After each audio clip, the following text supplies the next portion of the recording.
గుర్తుంటారు ప్రభు కంటే ఈ ప్రవచనాలు చెప్పేవాళ్ళు వీళ్ళెవ్వరు గుర్తుంటారు లేదు, కానీ ప్రభుకి ఎవరు గుర్తుంటారు తెలుసా? ఆ రోజు అన్నం పెట్టారు, మీరు గుర్తున్నారు. ఆ రోజు దాహానికి నీళ్ళు ఇచ్చారు, మీరు గుర్తున్నారు. ఎదుటోడు బాధపడితే ముందు బాధను మీరు వేసుకున్నారు, మీరు గుర్తున్నారు. అందరిని ప్రేమిస్తూ తిరిగారు, మీరు గుర్తున్నారు. అంటే ఆ రోజు జడ్జిమెంట్ డేలో ఏది గుర్తుపెట్టుకుంటారో తెలుసా? మినిస్ట్రీలో ఎన్ని వరాలు ఉపయోగించావు కాదు, నిన్ను వలే నీ పొరుగు వాడిని ప్రేమించి పట్టెడి మెతుకులు ప్రేమను ఎవడైతే చూపించాడో ఆ రోజు అంటాడట, నేను మిమ్మల్ని ఎరిగి తిని మీరెవరో నాకు తెలియదు. మనం ఈ వరాన్ని బట్టి అలా హైలైట్ అవ్వాలనుకుంటామే, కానీ మన దృష్టి ఎప్పుడు దేని మీద ఉండదు తెలుసా? ప్రేమను ఎలా డెవలప్ చేసుకోవాలన్న విషయంలో ఉండదు. మీరు గుర్తుపెట్టుకోండి. అక్కడ ఒక విషయాన్ని రాశాడు చూడండి, ఒక విషయాన్ని 14వ అధ్యాయం మొదటి వచనం చూడండి. 14వ అధ్యాయం మొదటి వచనం, ఆత్మ సంబంధమైన వరములను ఆసక్తితో అపేక్షించుడి. ఏమని రాస్తున్నాడు? 12వ అధ్యాయం చదువుతారండి, 14వ అధ్యాయం చదువుతారండి. చాలా మంది కృపావరాలు పట్టుకున్న వాళ్ళు ఏ అధ్యాయం చదవరు చెప్పండి. ఎందుకు? ఆటికన్నా గొప్పదన్నాడు ఏది చెప్పండి? లవ్. అందుకు చదవరు. అది ఇవి కాదు సార్, మీరు ప్రేమ లేకుండా ఇవన్నీ ఏంటి సార్ అంటే వ్యర్థుడా అంటారు మనం. కానీ ఇక్కడ బైబిల్ ఏమని చెప్తుందో చూడండి. ప్రేమ కలిగి ఉంటుటకు ప్రయాసపడి ఫుట్ నోట్ ఇచ్చాడు, వెంటాడుడి. ఏం చేయాలట? వెంటాడుడి. ప్రేమ కలుగుటకు వెంటాడుడి. మీరు ఎప్పుడైనా గమనించండి, ప్రేమించడానికి కూడా ఏం పడాలంటే, నాకు విచిత్రంగా ఉంటుందండి వాక్యం. ప్రేమించడానికి ఏం చేయాలట? ప్రయాసపడాలట. ప్రేమించడానికి ప్రయాస ఏంటి? అది చాలా కష్టం అయ్యా. ప్రేమించడానికి ప్రయాసపడాలా? చాలా ప్రయాసపడాలి. ప్రేమించడానికి ఏం చేయాలి? దానికి మెథడ్స్, ట్రిక్స్ ఏమి లేవు. ప్రేమించడానికి ఏం చేయాలి? ప్రేమించాలి. ఎలా ప్రేమించాలి? ప్రయాసపడాలి, నేర్చుకోవాలి, ఎంటాడాలి. ఎంటాడడం అంటే నీ పాప, నీకు ఇష్టమైన పిల్లగాడు పరుగు నెడుతుంటే వాడు వెనకాల ఎలా అయితే పరిగెట్టుకుని నక్కుడు చేర్చుకుంటావో, లవ్ వెనకాల కూడా పరిగెట్టాలి. నాకు నచ్చదు, వాడితో మాట్లాడని అనిపించదు. నాకు సురేష్ నచ్చుతాడు, శ్రీకాంత్ గారు నాకు నచ్చడు. నాకు సురేష్తో మాట్లాడాలనిపిస్తుంది, కానీ శ్రీకాంత్ గారితో మాట్లాడాలనిపిస్తుంది. కానీ బైబిల్ ఏమంటే చెప్పిన ముందు శ్రీకాంత్తో మాట్లాడాలంటే, సరే నాకు నచ్చడు సార్ అంటే ప్రయాసపడు. ఎలాగోలా లవ్ చేసి శ్రీకాంత్ వెళ్ళు. నాకు నచ్చదు, ప్రాక్టీస్. శ్రీకాంత్ గారిని కూడా నేను ఎలా ఇష్టపడాలి? నా మాటలు అర్థమవుతున్నాయా? అంటే నీకు నచ్చిన వాళ్ళని ప్రేమిస్తున్నా. చాలామంది అంటారండి, నాకు మనసు రావట్లేదండి. మనసు రాకపోతే తెచ్చుకో, ప్రేమించు. నాకు ప్రవచనం వస్తుందంటే అవదరయ్యా, ముందు మనసు తెచ్చుకో, ప్రేమించు. అవతల నుంచి ఆయన అంటున్నాడు, నువ్వెవడరా నన్ను అడగడానికి అన్నాడు. యువతల నుంచి అన్నాడు, నువ్వెవడవరా నన్ను క్వశ్చన్ చేయడం. ఎంత లవ్వో ఇద్దరికే. ముందు మీ ఇద్దరు నిలబెట్టి ఏమంటారు తెలుసా? మీ ఇద్దరు చెప్పండి, ఒకరినొకరు ప్రేమించుకుంటారు. అప్పుడు చెప్పండి మీరు బయటకు వచ్చి బోధ ప్రేమించుకోండి అంటాడు. ఆడు ఎదురుగా కూర్చుంటాడు. నిజంగా కూర్చోబెట్టాలండి, ఎదురు కూర్చుంటారు. ఇద్దరు ఎదురుగా కూర్చుంటారు. ఒకరి మొహం చూసుకోరు, గోడలు చూస్తారు, సీలింగ్ చూస్తారు. కళ్ళల్లో కళ్ళెడి చూడు, ఐ లవ్ యూ చెప్పు, క్షమాపణ చెప్పు. సార్ నా వల్ల అవ్వట్లేదు, నాకు మనసు రావట్లేదంటే దేవుడు అంటాడు, వ్యర్థుడా, నువ్వెవరో నాకు తెలియదు. సార్ నేను ప్రసంగం దంచి కొడతాను సార్ అంటే, ఎవడు కావాలి నీ బోర్డు ప్రసంగం? ముందాన్ని ప్రేమించి. సార్ అలా కాదు సార్, నేను మిరాకిల్ చేస్తాను, నేను నేమ్స్ కూడా పిలిచేస్తున్నాను సార్ అంటే, ఎవరికి కావాలి నీ నేమ్స్? లవ్ చేయి, ముందు ప్రేమించు. నువ్వు ప్రేమ లేకుండా నువ్వు ఎంత పెద్ద మినిస్ట్రీ చేసినా నీ మినిస్ట్రీ అంత ఒక రోజు ఏమవుతుంది చెప్పు. బాబు నిజంగా మనకు కొంతమంది నచ్చరండి, నాకు కూడా కొంతమంది నచ్చరు, కానీ తప్పదు. కానీ బైబిల్ చెబుతుంది, వాళ్ళని ఎప్పటికైనా చచ్చిపోయే లోపు మనం ఏదోలా వాళ్ళతో సమాధాన పడాలి. ఏం చేయాలి చెప్పండి? ప్రేమించాలి. ఎందుకంటే రేపు పొద్దున ఈడు పరలోకానికి వస్తే, ఈడు ఎక్కడున్నాడు ఉన్నావు అంటావా? అక్కడ లేకపోతే ఇంక నరకమే, గుర్తెట్టుకో. నువ్వు ఎక్కడే కలిసి ఉండలేనప్పుడు, రేపొద్దున మీ ఇద్దరు ఒకే ప్రభుని నమ్ముతున్నారు, మీ ఎక్కడే కలిసి ఉండలేకపోతున్నారు. రేపొద్దున మీ ఇద్దరు యేసు ప్రభుని ఒకే ప్రభుని నమ్ముతున్నారు, మీ ఇద్దరు కలిసి అక్కడ ఆరాధించగలరు. మీ ఇద్దరు కలిసి ముందు ప్రేమకు పెద్దపీట వేయండి, ముందు ప్రేమించడం నేర్చుకోండి. అందుకే చాలామందిని మీరు గమనించండి, అన్నిటినీ ప్రాక్టీస్ చేస్తారు కానీ ఏది ప్రాక్టీస్ చేయరు చెప్పండి. మన దేవుళ్ళు ఎదుగుతూనే ఉన్నాను గుర్తని చెప్పిన కొన్ని రోజులకి మనకి ఎనిమిస్ తగ్గిపోవాలి. కొన్ని రోజులకి చనిపోయే సమయానికి మనందరూ ఇష్టపడేంత మనుషుల్ని మనం సంపాదించుకోవాలి. ఇది సర్వోన్నతమైన మార్గం, గుర్తుపెట్టు.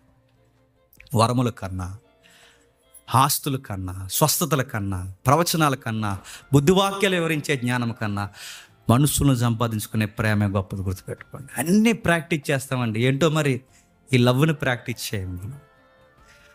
నువ్వు లవ్ లేకుండా నీ పొరుగు వాడిని ప్రేమించకుండా నువ్వు ఎన్ని ప్రవచనాలు చెప్పినా, ప్రసంగాలు చెప్పినా వ్యర్థం. గుర్తుపెట్టుకో. నువ్వు ప్రేమించకుండా నువ్వు ఎన్ని స్వస్థతలు చేసినా వ్యర్థం. గుర్తుపెట్టుకో. నీకు అనుకూలమైన వారిని ప్రేమించినవే కాదు, నేను ద్వేషించే వారిని, దూషించే వారిని కూడా నువ్వు దీవించి ఏం చేయాలి చెప్పు? ప్రేమించాలి.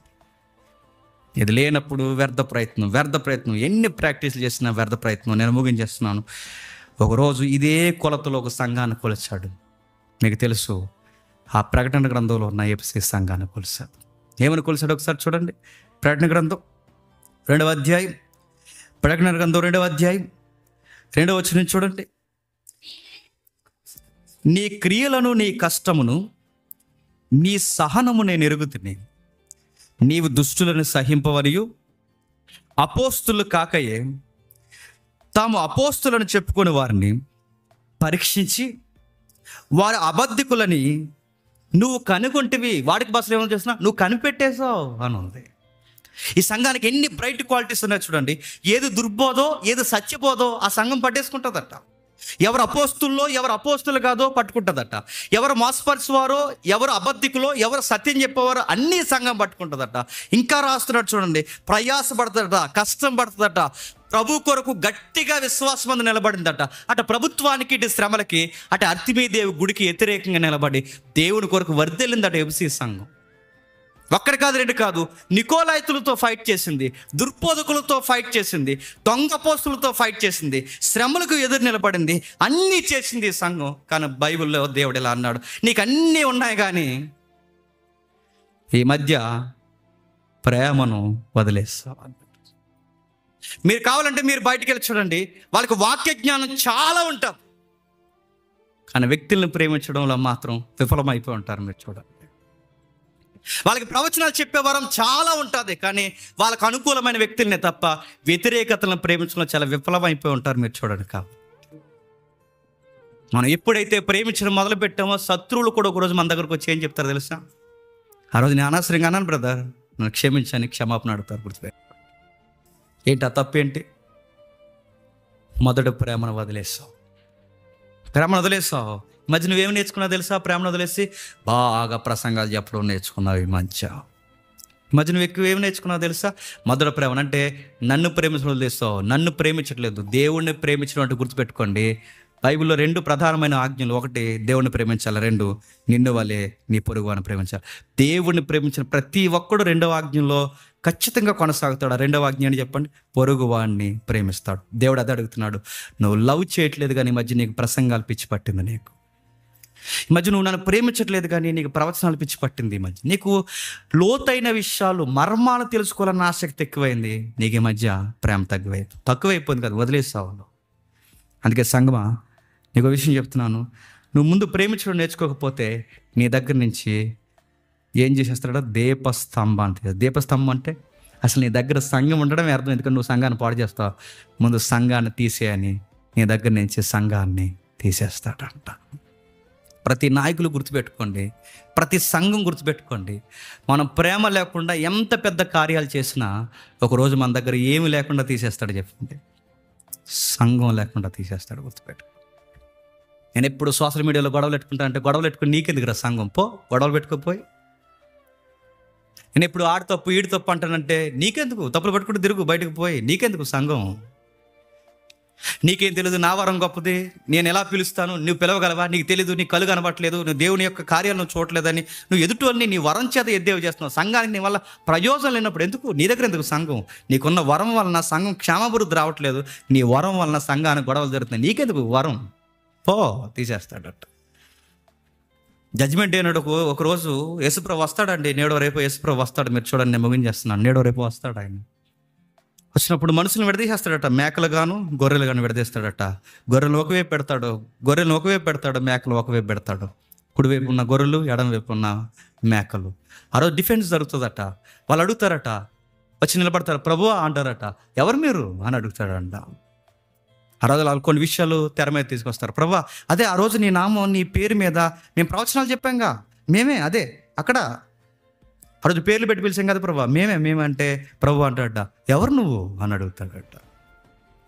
ప్రభు ఆ రోజు దయ్యాలు ఎలగొట్టాంగా, భూతాలు ఎలగొట్టాంగా, మేం ప్రభువా, నీ నామాన్నే దయ్యాలు ఎలగొట్టామంటే ప్రభు అంటాడట, ఎవరు మీరు?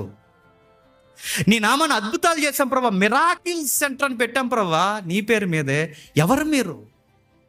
మరి ఎవరు గుర్తుంటారు ప్రభు కంటే? ఈ ప్రవచనాలు చెప్పేవాళ్ళు వీళ్ళెవ్వరు గుర్తుంటారు లేదు, కానీ ప్రభుకి ఎవరు గుర్తుంటారో తెలుసా? ఆ రోజు అన్నం పెట్టారు, మీరు గుర్తున్నారు. ఆ రోజు దాహానికి నీళ్ళు ఇచ్చారు, మీరు గుర్తున్నారు. ఎదుటోడు బాధపడితే ముందు బాధను మీరు వేసుకున్నారు, మీరు గుర్తున్నారు. అందరిని ప్రేమిస్తూ తిరిగారు, మీరు గుర్తున్నారు. అంటే ఆ రోజు జడ్జిమెంట్ డేలో ఏది గుర్తుపెట్టుకుంటారో తెలుసా? మినిస్ట్రీలో ఎన్ని వరాలు ఉపయోగించావు కాదు, నిన్ను వలే నీ పొరుగు వాడిని ప్రేమించి పట్టెడి మెతుకులు ప్రేమను ఎవడైతే చూపించాడో ఆ రోజు అంటాడట, నేను మిమ్మల్ని ఎరిగి తిని మీరెవరో నాకు తెలియదు అంటాడట. ఇప్పుడు చెప్పండి, వరాల గొప్ప అంటావా? అందరిని ప్రేమించి యేసు ప్రభుకి దగ్గర చేయడం గొప్పదంటారా? చెప్పండి. దగ్గర చేద్దాం. నీది గొప్పదా, నాది గొప్పదా, నీది గొప్పదా, నాది గొప్పదా? ఆ రోజు ప్రభు ఎలా తెలుస్తాడులే ఎవడది ఏ గొప్ప అని. ఈ లోపు ఇంత గలిబిలి చేస్తే బైబిల్ ఇలా అంది, నా సంఘమును పాడు చేసిన వాడిని చెప్పండి నేను పాడు చేస్తాను. అయినా బాధాకరమైన విషయం ఏంటంటే ప్రజలకు అన్ని విషయాలు అర్థమవుతాయండి. ఏదో తప్పో, ఏదో దొంగ నోటో, ఏదో మంచి నోటో అన్నీ అర్థమవుతాయి. మంచి వస్త్రం ఏదో, చెడ్డ వస్త్రం ఏదో అన్నీ అర్థమవుతాయి. మరి బాధాకరమైన విషయం, ఏదో దొంగబోదో, ఏదో సచ్చిబోదో ఎందుకు పసికట్టలేకపోతున్నారు? ఎప్పటికీ అర్థం. ఆ MA BA చదువుకున్న వాళ్ళు కూడా అర్థమవుదండి, ఆ సివిల్ ఇంజనీర్లు కూడా అర్థమవుదండి, బాగా చదువుకున్న వాళ్ళు కూడా అరే ఇలాంటి వాళ్ళకి మీరు ఎలాగరా కొమ్ము కాస్తున్నారు, ఏం అర్థమవుతుంది? మీకు అన్నీ అర్థమవుతాయి, వాక్యం అర్థమవుతుంది.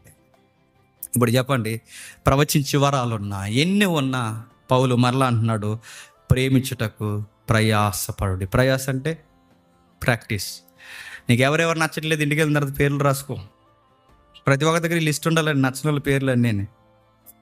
ఫస్ట్ వాడిని ఏదోలా ప్రేమించే ఆడికి మనకి సమాధానం వచ్చారు, రెండో వాడిని, మూడో వాడిని, ఇక ఎంతమంది చాలామంది ఉంటారు. మనకి తిన్నంగా ఉండే ఎవరం ఏం కాదు. మనం ఎన్ని పేర్లు రాసుకుని చచ్చిపోయే లోపు మనం చెప్పండి అందరినీ సంపాదించుకోవాలి.